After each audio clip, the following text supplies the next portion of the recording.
Assalamualaikum warahmatullahi wabarakatuh. Halo sahabat pendengar Radio Pelangi FM.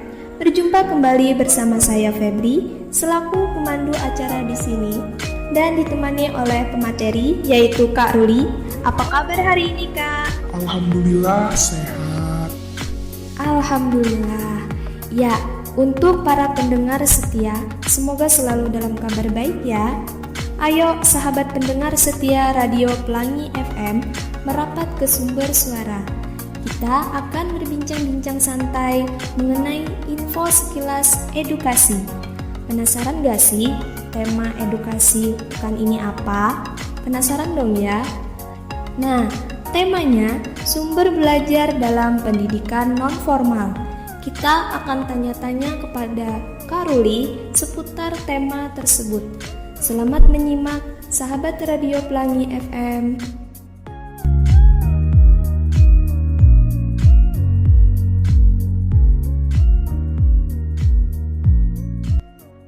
Menurut Kak Ruli, pendidikan nonformal itu sendiri apa?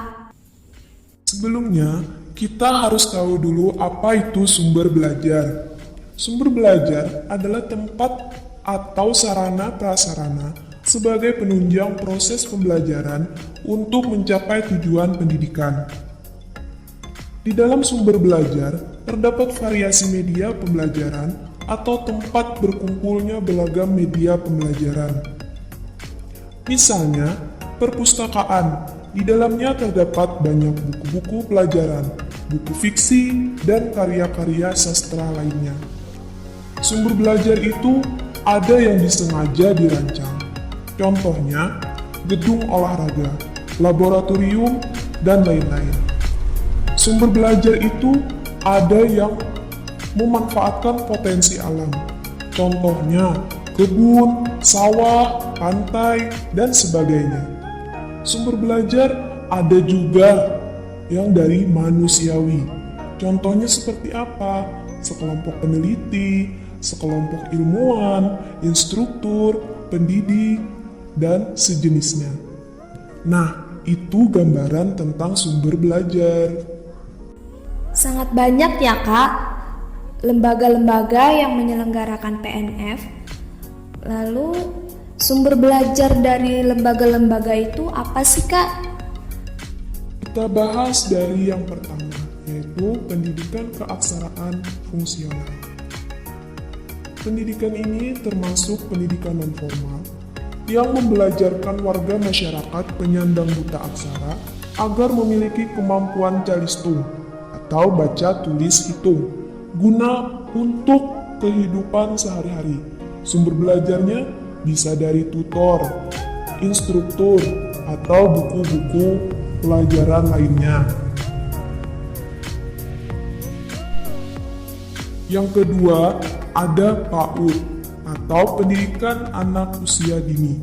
Sumber belajar bisa didapat dari perpustakaan, gedung olahraga, tempat bermain, museum, dan tempat-tempat yang menyenangkan lainnya, asalkan memberi manfaat dalam belajar. Yang ketiga, ada program kesetaraan, di mana program kesetaraan ini terdiri dari paket A setara dengan SD atau MI, paket B setara dengan SMP atau MTS, paket C setara dengan SMA atau MA. Kemudian sumber belajarnya bisa kita dapat dari guru, benda, sosial budaya, dari lingkungan, modul, dan sebagainya. Yang keempat, ada pendidikan mental dan agama. Sumber belajar bisa didapat dari TPA atau Tempat Pendidikan Al-Quran, Majelis Taklim, dan Pondok Pesantren. Yang kelima, ada kelompok belajar usaha, yaitu sumber belajarnya seperti koperasi dan kelompok petani. Yang keenam, ada taman baca masyarakat.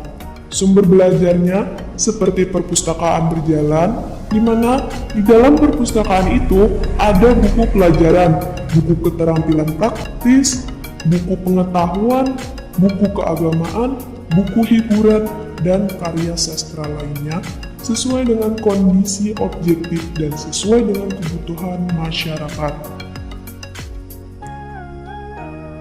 Yang kesembilan, ada lembaga kursus atau pelatihan, di mana sumber belajarnya ini lebih spesifik dan disesuaikan dengan kemampuan yang ingin dicapai oleh warga masyarakat. Misalnya, kursus komputer, sumber belajarnya seperti laboratorium komputer. Kursus teknik mesin, sumber belajarnya seperti bengkel.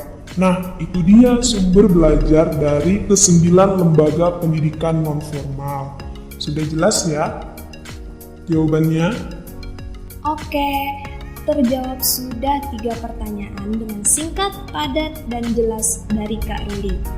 Jadi, kesimpulannya, pendidikan non-formal merupakan pendidikan yang pelaksanaannya di luar pendidikan formal secara berjenjang dan terstruktur. Pendidikan non-formal diselenggarakan oleh Pendidikan Kelompok Belajar Masyarakat atau PKBM, yang mana di dalam PKBM terdapat 9 lembaga pendidikan non-formal yang sumber belajarnya disesuaikan dengan kebutuhan warga masyarakatnya. Tidak terasa ya, kita sudah di penghujung acara. Terima kasih kepada Kak Ruli telah berbagi ilmu kepada kita semua. Terima kasih kepada para pendengar setia telah bergabung mendengarkan info sekilas edukasi Radio Pelangi FM. Semoga apa yang disampaikan Kak Ruli dapat menambah pengetahuan kita semua. Saya selaku pemandu acara hari ini, mohon maaf jika ada salah kata dan ucapan.